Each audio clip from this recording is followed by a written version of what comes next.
Eu estou numa série de mensagens sobre o Sermão do Monte, a respeito do Sermão do Monte, falando sobre a ética no reino de Deus. Porém, hoje eu quero abrir uma exceção e meditar um pouquinho aqui sobre exemplos de mulheres, né? Algumas delas já foram citadas aqui na apresentação das crianças. E hoje eu quero meditar com vocês um pouco nesse contexto, né, que a Bíblia nos traz em vários exemplos. São várias mulheres que eu poderia falar hoje sobre elas, sobre exemplos de mães, de atos, né, que elas fizeram, cometeram, de procedimentos que serviram e servem de exemplos para nós. Eu vou pregar hoje de uma forma temática, né? Eu costumo pregar de uma forma expositiva, né? Que eu mais gosto, mas hoje eu quero, de uma forma temática, pegar aqui vários textos e trazer aqui exemplos de mulheres, mães e outras não, mas que depois o Senhor as abençoou com essa bênção, né, de ser mães ou mães, nos exemplos que eu quero citar aqui. O texto base que eu escolhi está lá no livro do profeta Isaías, no capítulo 15, aliás, 49, no verso 15. Isaías, capítulo 15. Oh, meu Deus. Isaías 49, verso 15.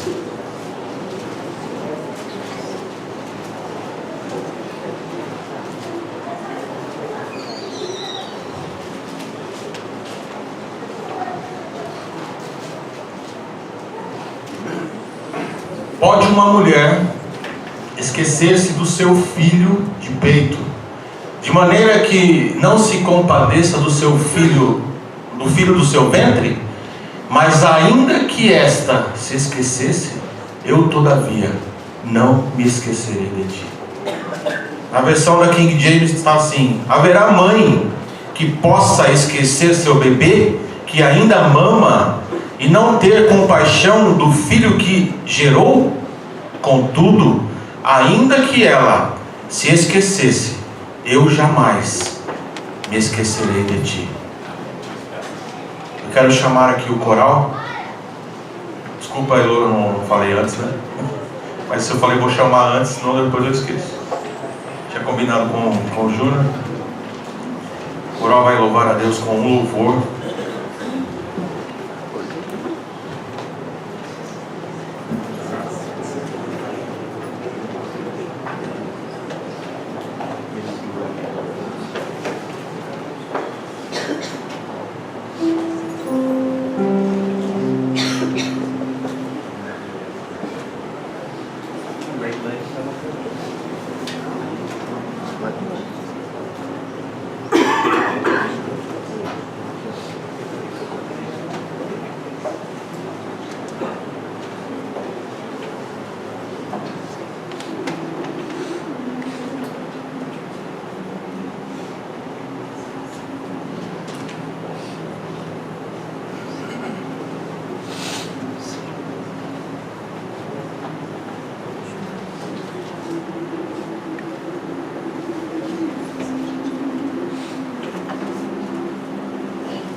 Amém. Que Deus abençoe as nossas vidas.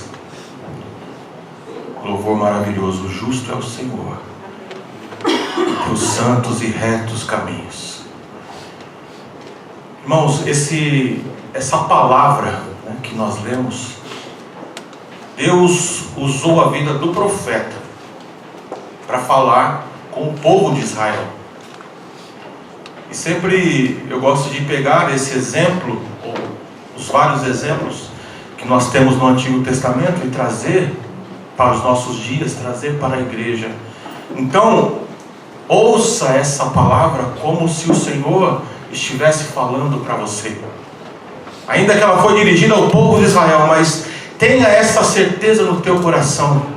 Uma mãe, ainda que o amor de mãe é imensurável, é difícil de você definir. Eu sou pai, né, como muitos de vocês aqui são, e nós temos aqui as mães.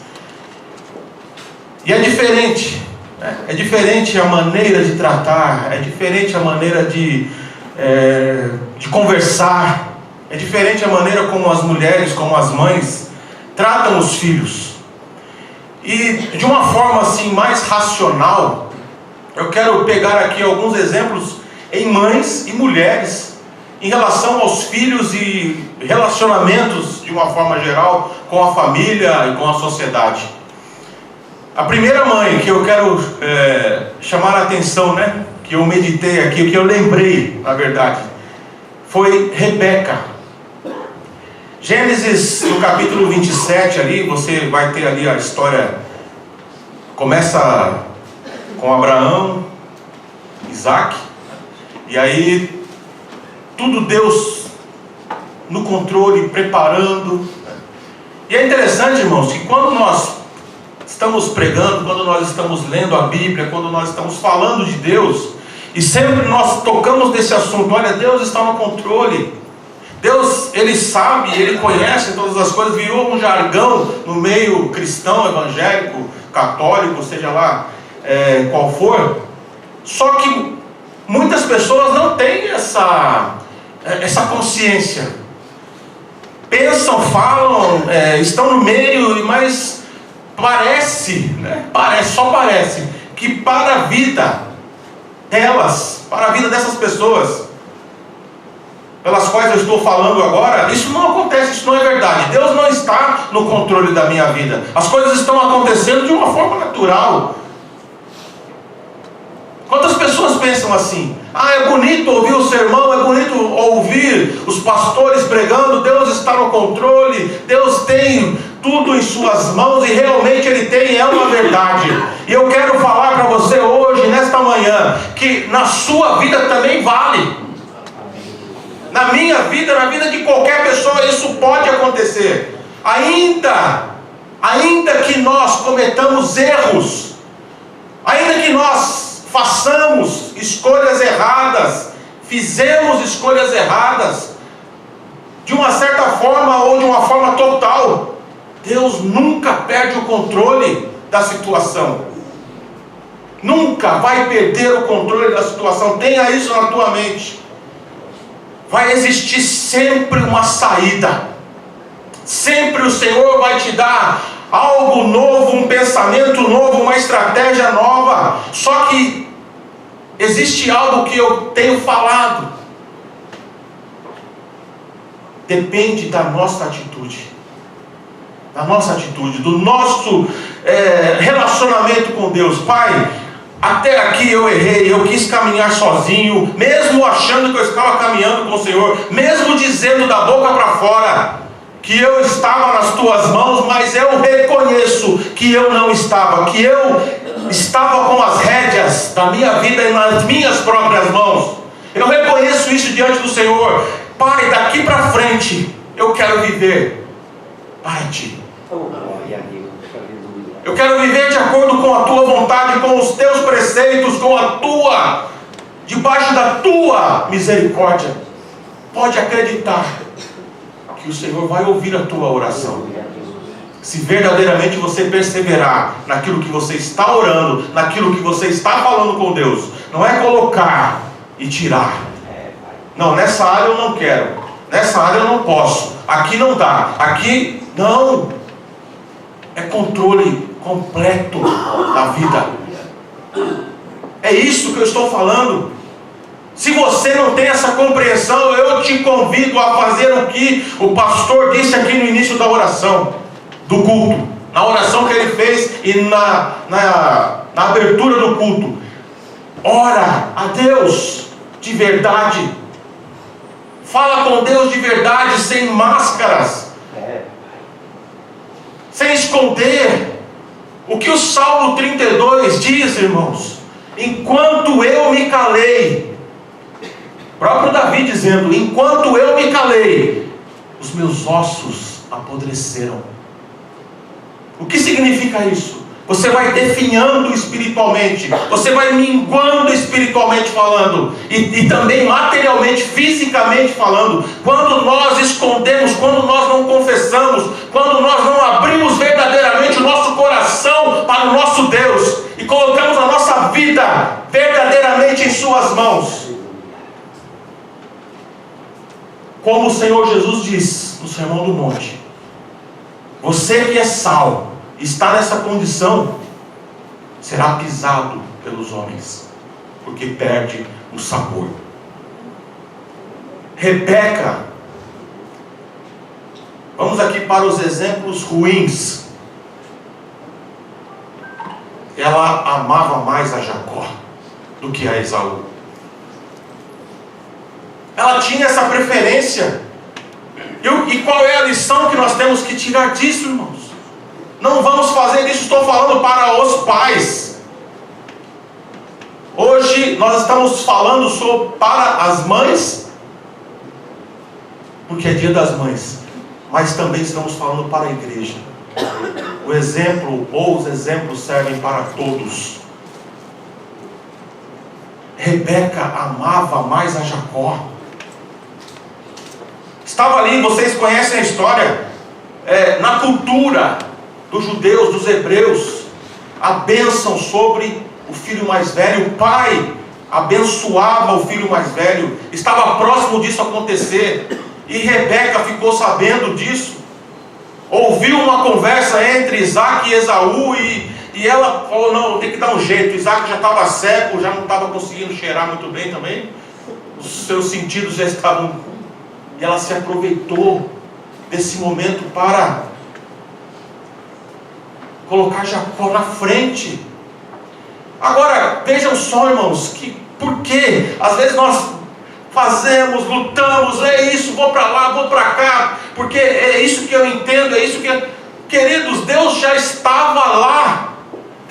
O texto diz que o Senhor já havia escolhido Jacó para ser o líder. Deus já havia escolhido e ela não teve essa sensibilidade, não orou, não pediu orientação ao Senhor, não colocou essa situação nas mãos de Deus e trocou tudo aqui, colocou os pés pelas mãos, o carro na frente dos bois, como nós falamos, né? Olha aí o exemplo para nós. Primeiro lugar, não vamos fazer acepção de pessoas dentro da nossa casa. Que os nossos filhos, irmãos, não sejam hóspedes nos nossos lares, mas que eles se sintam amados. Hóspede no sentido de não, sabe, o hóspede quando está assim, quem age normalmente, né? Será que eu posso abrir a geladeira? Será que eu posso falar? Será que eu posso sentar no sofá? Será que eu posso tirar o sapato? Nós não sabemos. E tem muitos filhos dentro dos lares assim, porque sabe, sente a preferência da mãe, do pai pelo outro, pelo irmão, e daí gera muitas questões espirituais, vamos dizer assim, psicológicas, revoltas e muitas coisas. Então, irmãos, vamos prestar atenção no tratamento que nós fazemos. Não vamos fazer distinção como Rebeca fez. Deus já via, Deus, quando nós estamos falando que Deus está no controle, o Senhor já tinha escolhido Jacó. E o que isso gerou? Ódio ódio de Esaú para com Jacó, medo no coração de Jacó. Viveu um homem falso, como um homem falso por um bom tempo, e fez a mesma coisa com seus filhos. Deu preferência a José. Isso gerou o quê? Problemas. Mas aí entra as mãos do Senhor, como eu disse, né? O Senhor prepara tudo, Ele vai, Ele conhecedor, aquele que está no amanhã, sabe de tudo, vê tudo, nada está escondido aos seus olhos. Ainda a palavra não chegou na minha e na sua boca, e o Senhor já sabe o que eu vou dizer. Nenhum pensamento que passa pela tua cabeça é escondido do Todo-Poderoso. Tenha certeza disso. Tenha certeza disso. Tema a Deus, tema ao Senhor, não por medo do inferno, mas para agradar a Ele, como Criador que Ele é, como poderoso, soberano.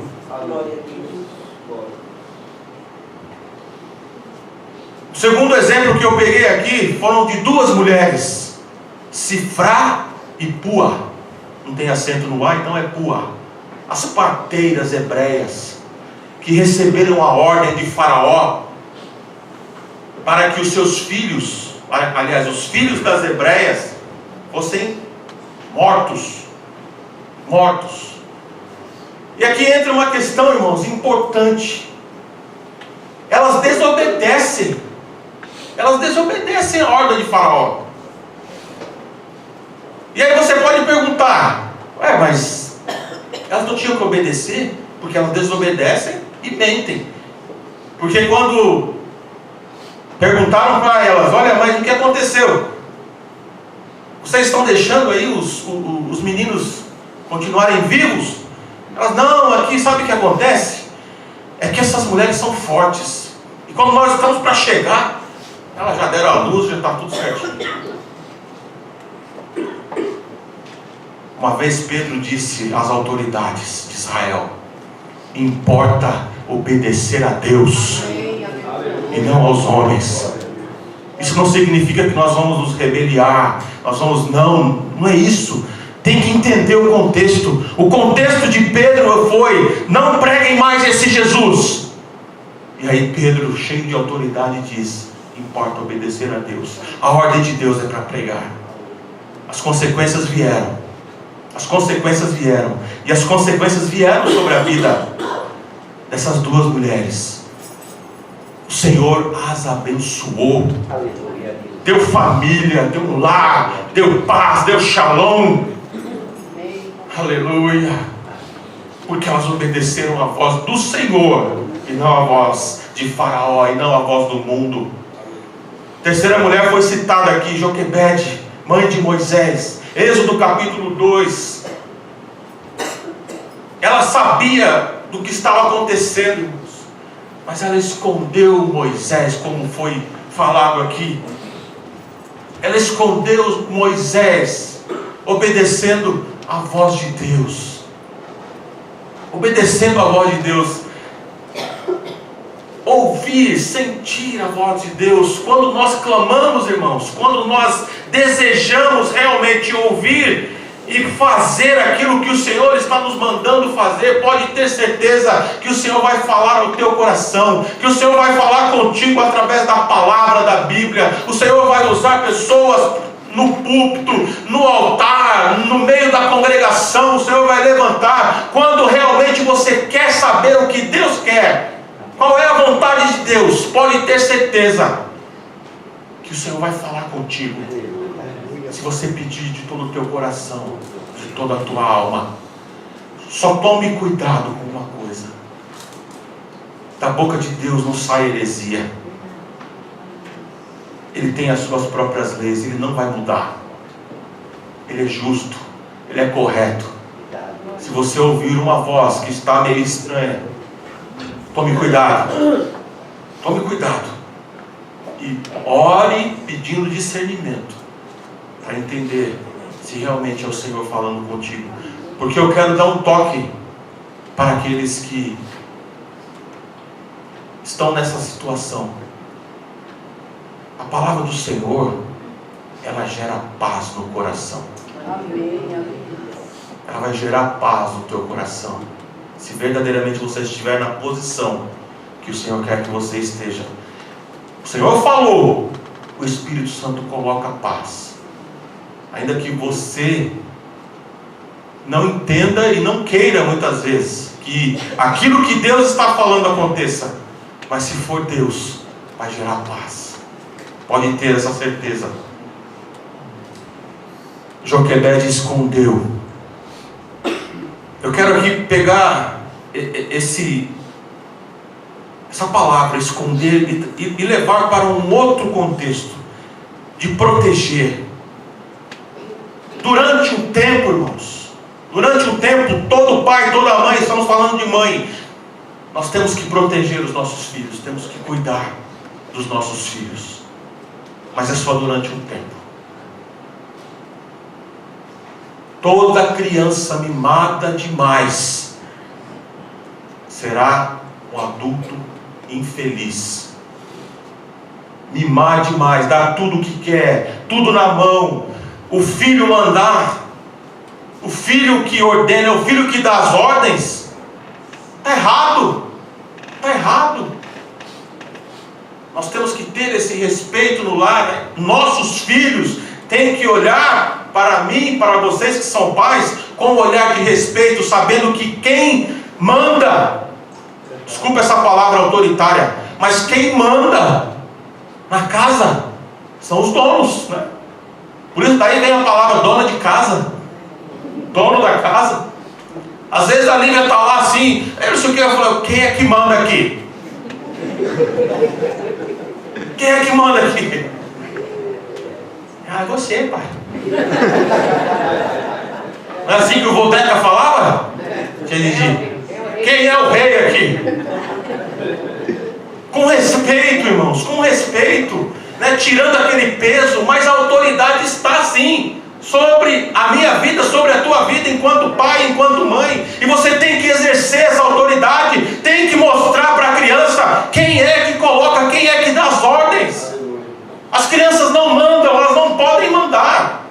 Essa proteção, ela tem limite, esse mimo tem um limite, nós temos que procurar entender isso dentro da palavra do Senhor. A sociedade, os psicólogos seculares, eles falam isso o tempo todo. Isso é base bíblica.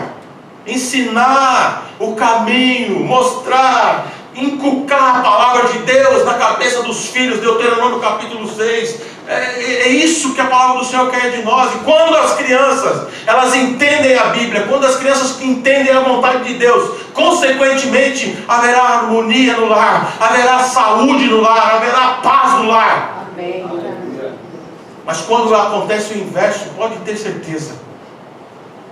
O filósofo Mário Sérgio Cortella, ele, em uma ocasião, ele disse assim, escreveu, né?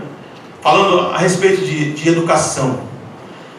Ele falou para o seu filho, ou para os seus filhos, olha, quando vocês completarem 12 anos, eu vou ensinar a vocês o segredo da vida. Aí o filho mais velho completou 12 anos e quis saber, né? Pai, qual é o segredo da vida? Aí ele disse assim, vaca não dá leite. Esse é o segredo da vida? Vaca não dá leite não, meu filho. Tem que ir lá no curral, tem que amarrar a vaca, tem que bater assim na teta da vaca para sair o leite, tem que trabalhar. Você quer de graça? Quer de graça? Quer tudo fácil? Vaca não dá leite não, tem que ser tirado, tem que trabalhar. E é assim que nós temos que ensinar os nossos filhos. O Pedro está ali. Hoje ele falou assim, pai, me dá um dinheiro aí. Eu falei, por que você não vai trabalhar? Brincadeira, eu não falei assim não, porque ele não está trabalhando ainda, eu sei a condição dele. Eu falei assim, por que você não fica esperto quando você receber o seu, as gorjetas aí que você ganha da família, né? Tem umas tias abençoadas aí.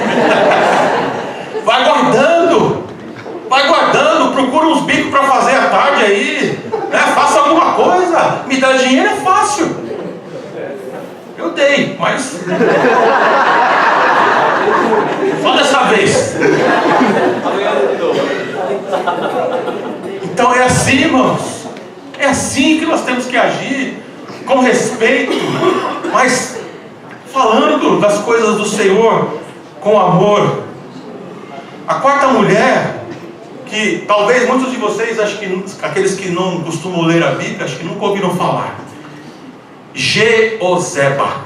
Ela não é mãe ainda, né? Até esse contexto aqui de 2 Reis capítulo 11. Jeozeba, ali naquele momento histórico em Israel, tinha uma mulher, uma usurpadora, não é a novela da mexicana não, chamada Atalia, uma mulher terrível. Ela mandou matar toda a descendência real e fez, olha, coisas terríveis no reinado de Israel, porque o povo estava totalmente afastado do Senhor. Você vai ler essa história lá em 2 Reis 11, capítulo 2. Mas Jeozeba, ela era filha do rei Jeorão, irmã de Acasias. E ela, nesse contexto de destruição de Atalia, sabe o que ela fez? Ela pegou Joás, um menino, uma criança, agiu como mãe, não era mãe dele, mas agiu como mãe, pegou Joás e o escondeu no templo do Senhor. 6 anos.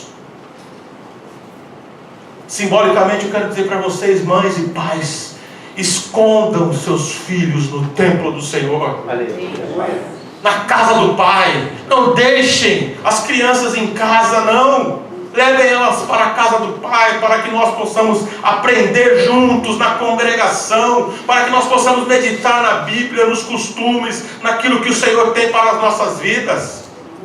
Não deixe os seus filhos em casa. Enquanto vocês tiverem autoridade, chamem, falem, não, vamos. É claro que ninguém pode vir amarrado, mas enquanto der, sempre faça o convite, vamos à casa do Senhor. Jeozeba fez isso, inspirada por Deus. Ela pegou aquele rapaz, aquela criança, e o colocou no templo do Senhor. E agora vejam só a questão, irmãos. Esse povo não ia para a igreja, não. Ficou lá 6 anos, escondido. E o povo idolatrando em todo quanto é jeito, se afastando dos caminhos do Senhor. E ele ficou lá tranquilo na igreja.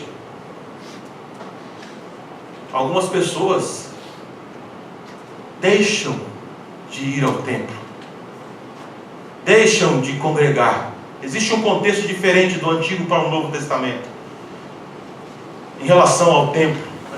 A palavra do Senhor diz que Ele não habita em templos feitos por mãos humanas, mas ao mesmo tempo Hebreus diz que nós não podemos deixar de congregar. Onde estiverem 2 ou 3 reunidos em meu nome, ali eu estarei, disse Jesus. Então é no meio da congregação, é ali que o Senhor ordena a bênção.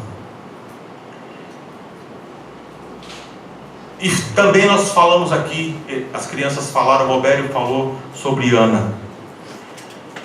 O exemplo aqui não é sobre a vida de Samuel, mas o exemplo aqui é sobre Ana e sobre as suas atitudes, que eu quero chamar a atenção das mulheres e também dos homens, né? Para todos nós.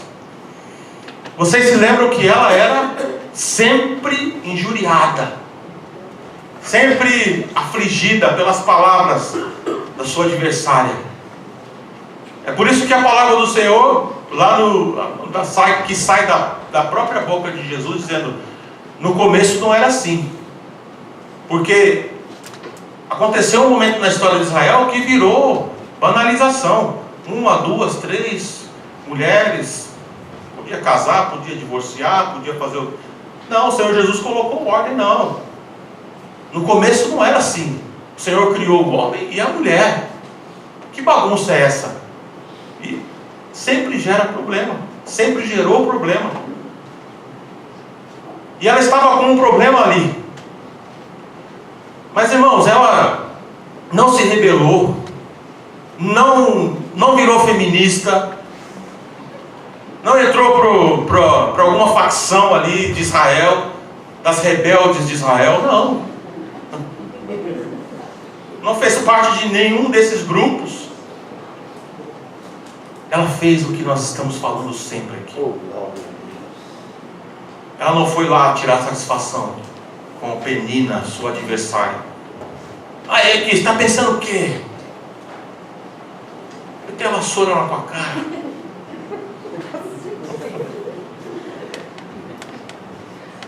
Isso e aquilo. Não, irmãos. O que é que nós temos que fazer? Segundo o exemplo de Ana, ela foi à casa do Senhor e orou. Isso que ela fez, mas você pode orar no teu lar, no teu trabalho. Você pode orar andando no metrô, da forma que você se sente melhor, mas falando com Deus em espírito e em verdade. Ela não foi tirar satisfações, Quantas pessoas erram hoje em dia, irmãos, porque querem resolver da sua própria maneira. Pode deixar que eu resolvo. Ele vai ver. É claro que nós temos que tomar atitudes em algumas situações, mas que a nossa palavra seja branda, porque ela vai desviar o furor, a raiva. Que nós sejamos mansos, pacificadores, como Jesus ensinou. É isso que é ter autoridade em nome de Jesus. É buscar essa sabedoria, esse discernimento. Mas primeiro, antes de tudo e qualquer coisa, nós temos que colocar no altar do Senhor, em oração. Seja qual for a situação. Qual for a situação.